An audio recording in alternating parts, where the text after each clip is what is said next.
I get a lot of phone calls from people who are ready to replace their stators, wanting to know how to get the old stator off. So I'm going to go ahead and cover that. I've already got the end cover removed.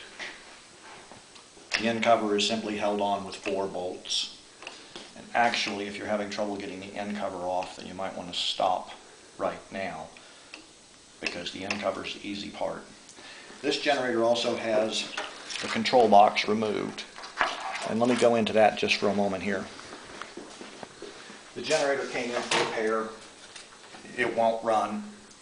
The generator starts when he presses the start button, dies when he takes his thumb off the button.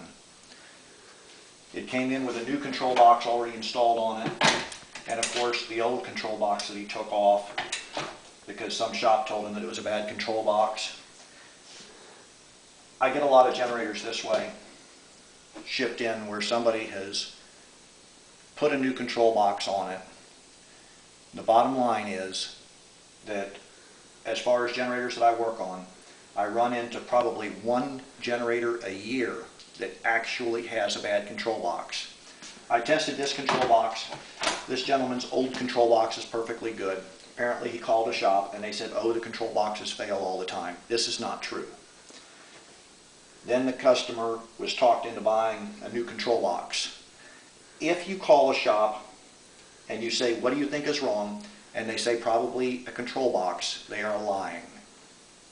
You notice I did not say they are mistaken. If they were mistaken, it would be that they had asked you a whole bunch of questions and did some diligent testing and then simply made an honest mistake. If somebody tells you point blank the control boxes fail all the time, you need to buy a control box from me, they are lying. Bottom line is, I get maybe 1 a year that has failed. The rest are misdiagnosed. Okay, with that out of the way, removal of the stator is fairly straightforward. First thing I'm going to do is remove some of the other hardware that's on the end cover. The circuit breaker panel is pretty straightforward. It just simply slides into a slot, unplug the pins from the back. The cooling fan motor, unplug the plug, and feed the harness out of the top clip and just out of the way.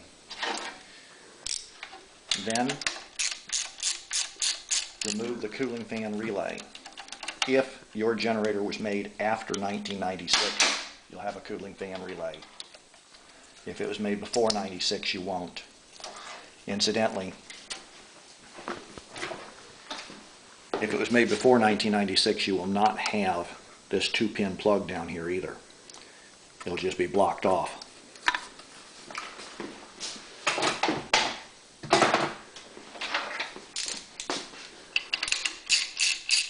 Then I'm going to remove some of the wire clips. Next item is the rectifier diode.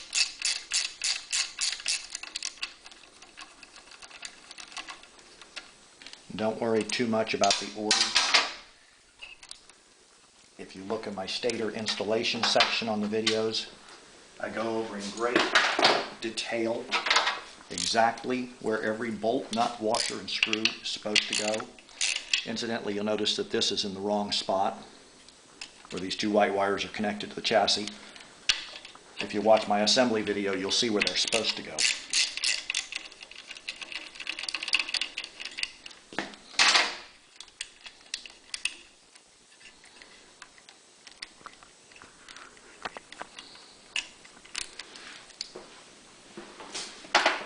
We're going to go ahead and remove the voltage regulator.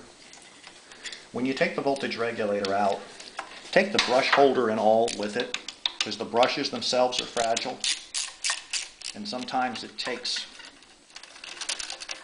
a bit of violence to get the rotor disengaged from the end of the crankshaft.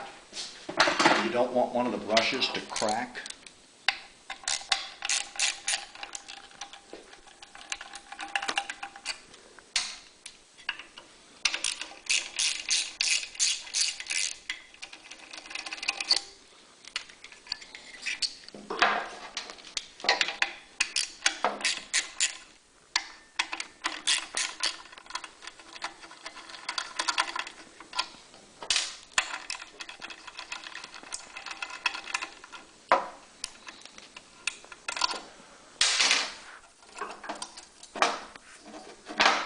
This is the brush holder, and these are the brushes.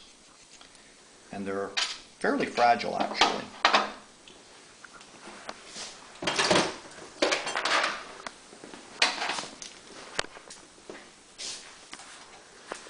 Now I'm going to remove the airbox, the entire airbox, to get that out of the way.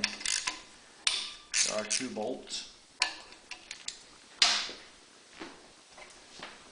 Remove this wire that's put in the wrong spot, because it's actually covering one of the airbox bolts.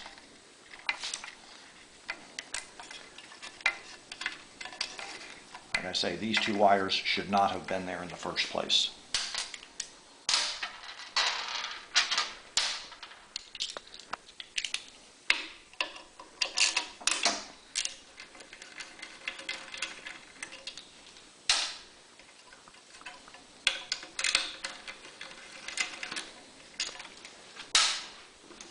And there are 2 more bolts that go straight into the top.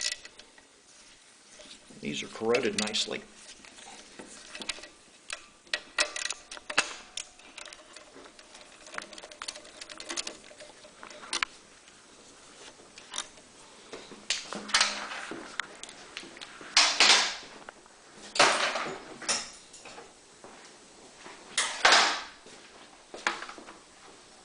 I'm going to remove the intake hose from the top of the carburetor.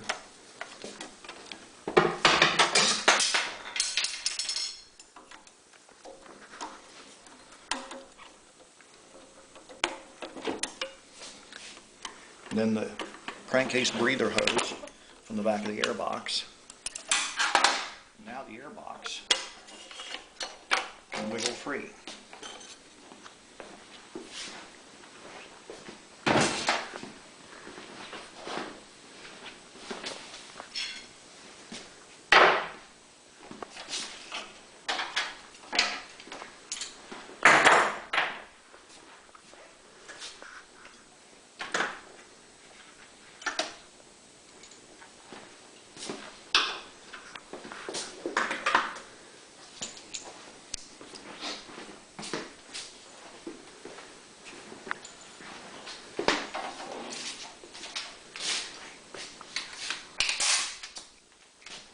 Okay.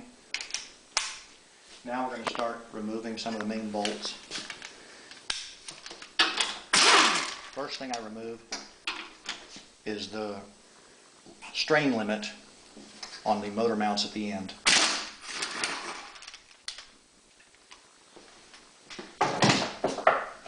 Main reason I take that off first because it opens up access to this hole. I can push a pry bar into the end of it and pry up on the stator assembly just a little bit. When I pry up on the stator, slide something under the main bell housing that goes from the engine to the stator to support the weight of the engine, because we're going to be taking these mounts off next. So we want something to support the engine so it doesn't drop down on us.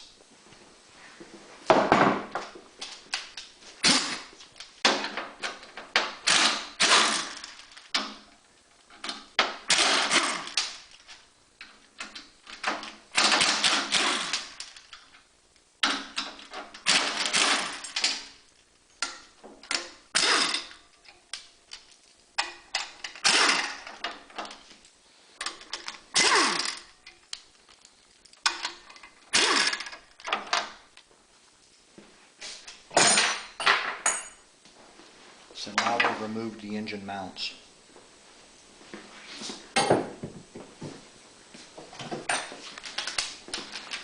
There are 4 8mm by 180mm bolts.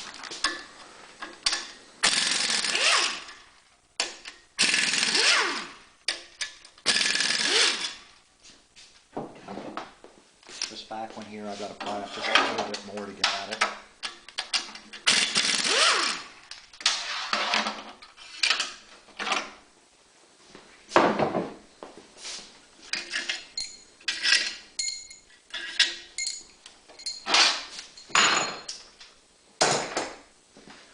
notice that there are two smaller bolts with 8mm heads.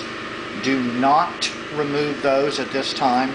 It actually makes it a lot easier to get the stator out if you leave those in place.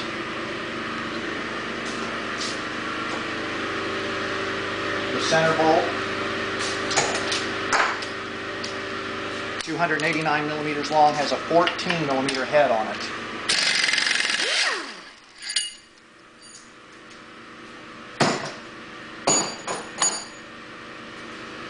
So now the stator is completely unbolted from the engine. There are two methods that you could use.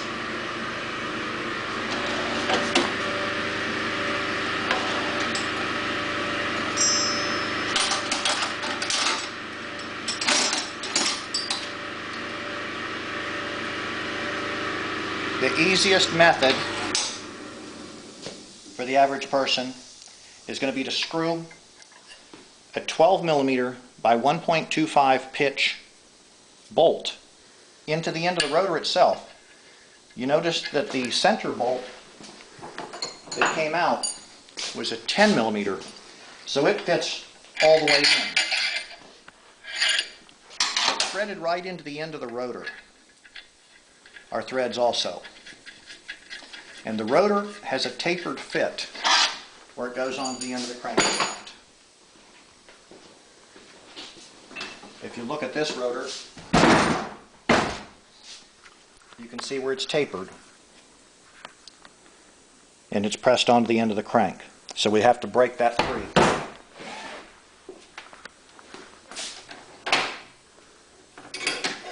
Now the simplest method, probably take either a vice grip attachment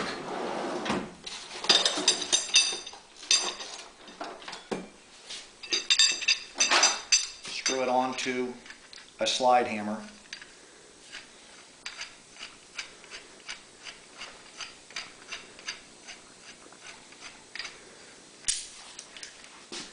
Then clamp onto the bolt with the vice grip and pull it loose that way.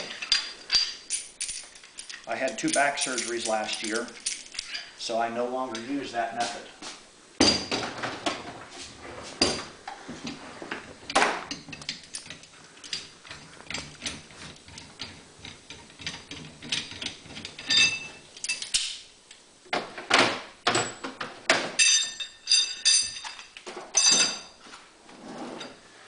The next method, which is what I do use,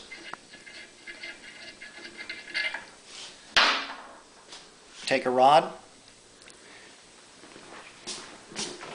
that's 19mm shorter than the original bolt, turn the end of it down to 8.5mm, 40mm long, so that this will not engage at the threads in the end of the crank.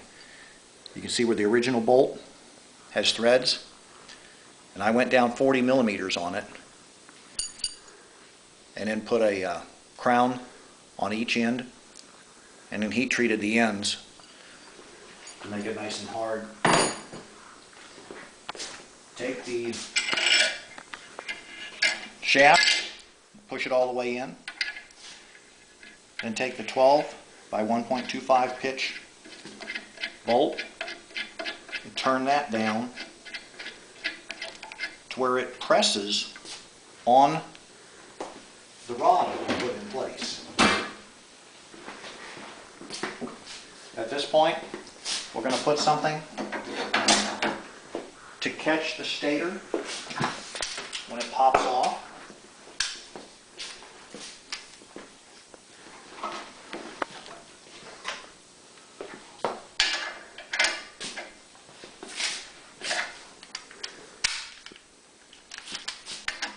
We're just going to tighten this bolt down until we see the stator start to move.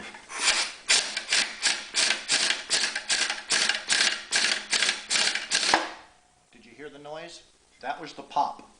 So we know that the rotor is now disengaged from the end of the crank.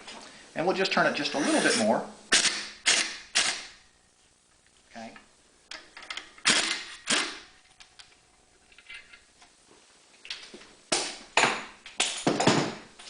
If you were particularly strong, you might attempt to go ahead and keep tightening that down, and it would then pull the stator completely free along with the rotor. As I mentioned earlier, I had 2 back surgeries last year, so I'm not going to do that. This is another time where I want to stop and explain some things. The stator is 45 pounds, the rotor is 36 pounds, and the housings and so forth is another 5 pounds. So that's a lot of weight. You'll notice in the assembly videos, I lifted it up into place by hand. I no longer encourage people to do that under any circumstances.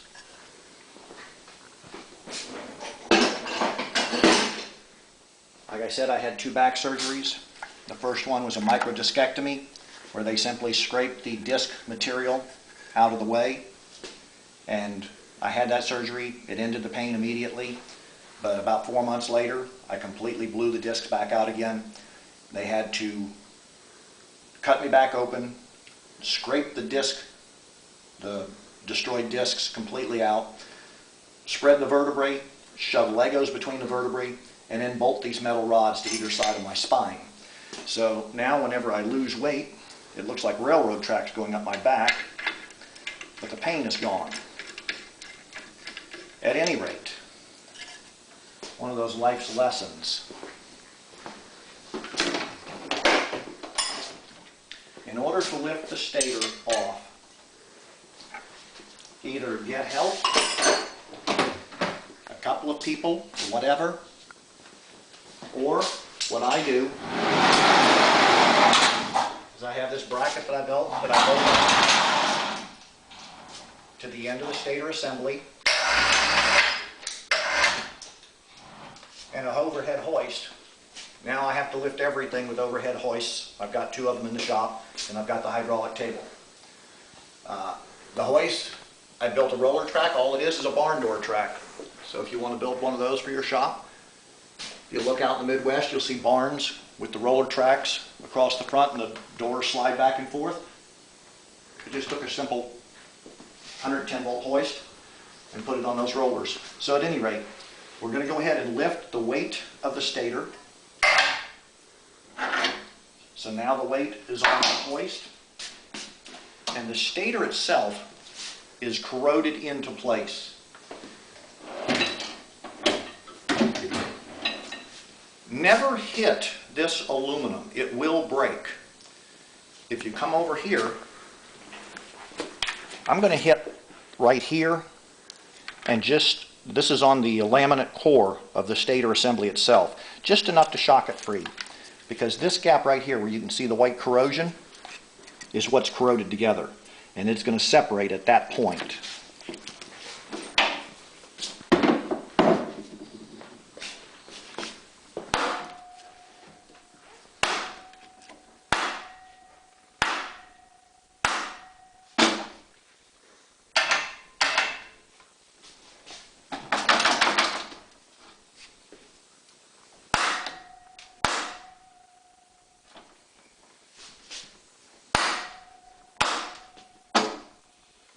Okay, this one's good and stuck.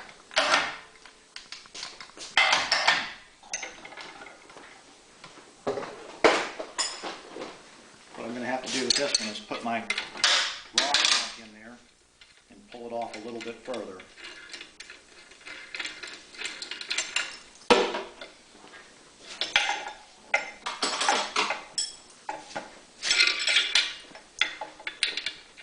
I don't like to pull them all the way to where they drop with this method.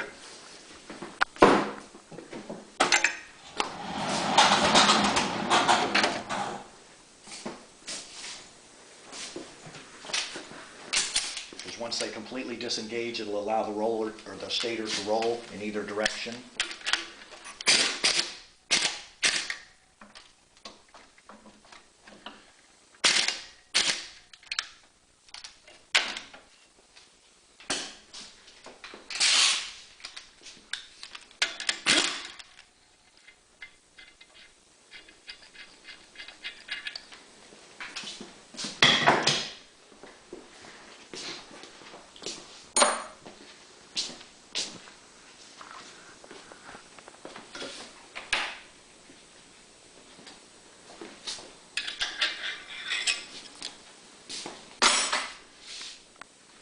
that's another thing. If the stator comes all the way out and rocks to either direction, your bar that you use to pull it with is going to be jammed in place.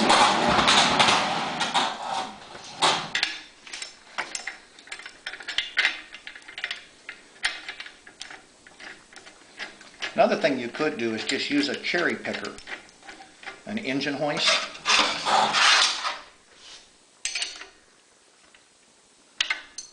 The only reason I have it done this way is because I have to use this system now to lift everything.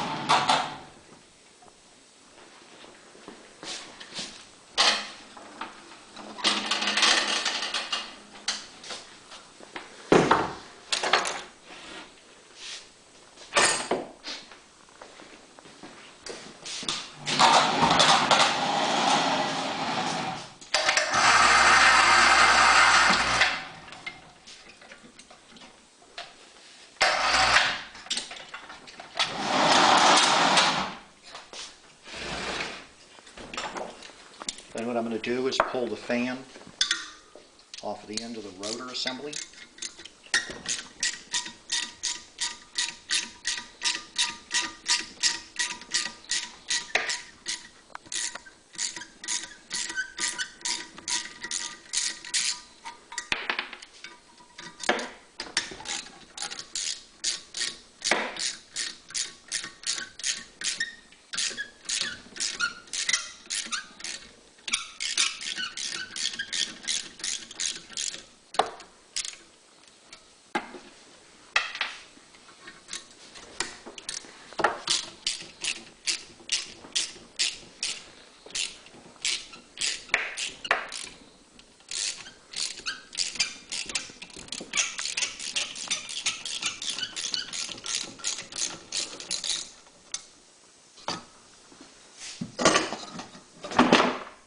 Okay, now we're going to go back and remove the two 8mm bolts.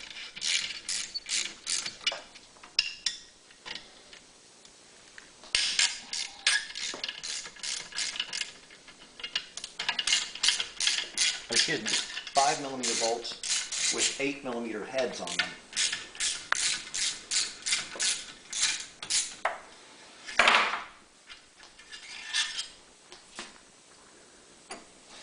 You notice these bolts are bluish. That's not normal. That means this stator got extremely hot. But of course we already know from earlier testing the stator has failed.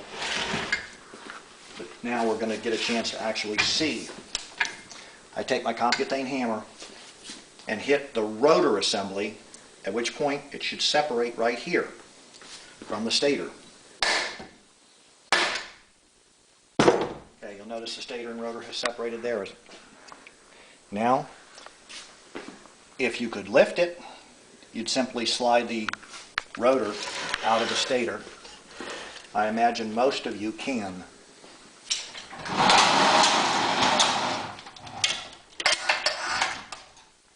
Unfortunately, I can't.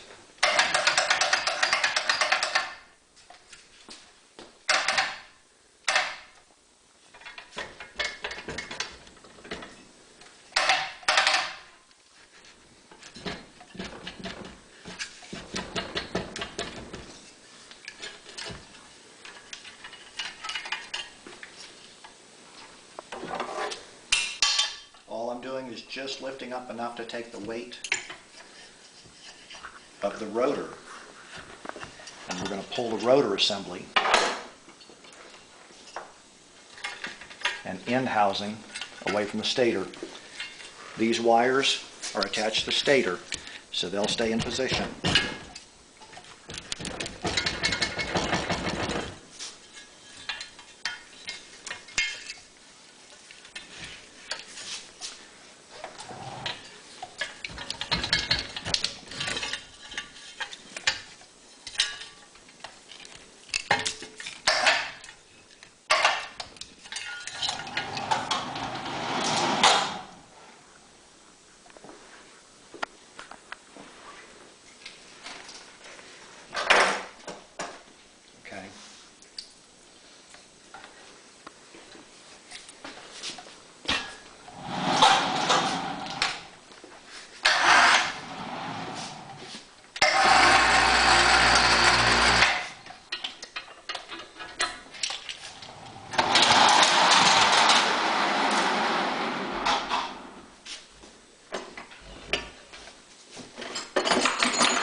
Now we get a chance to actually take a look at the stator assembly.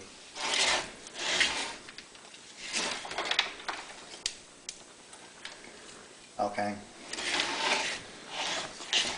Here you can see where the bindings have blown apart. That's an indication it got very hot. What happens is the copper wires literally expand and break the bindings.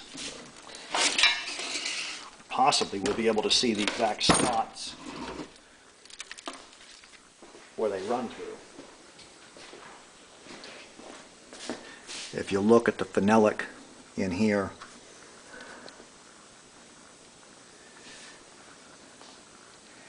none of the phenolic is melted.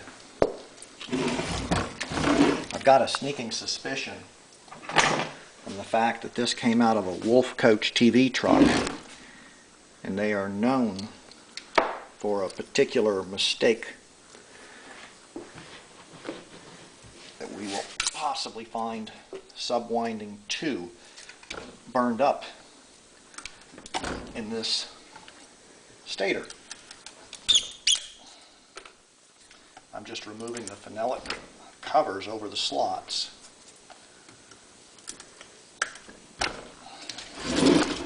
The ones that I can get at.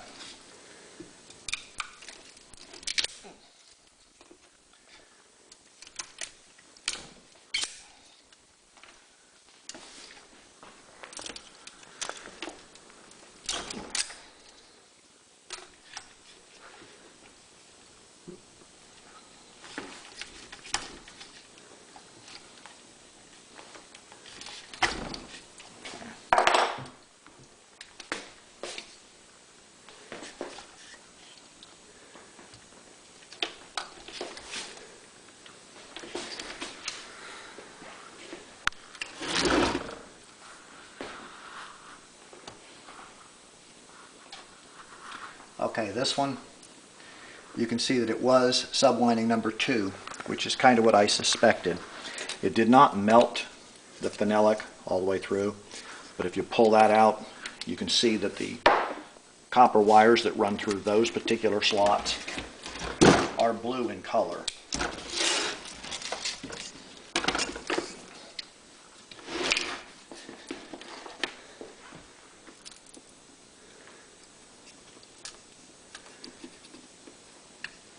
It's interesting that it blew the bindings out here, but did not melt the phenolic. Okay, that covers removal of the stator from the generator. That should do it.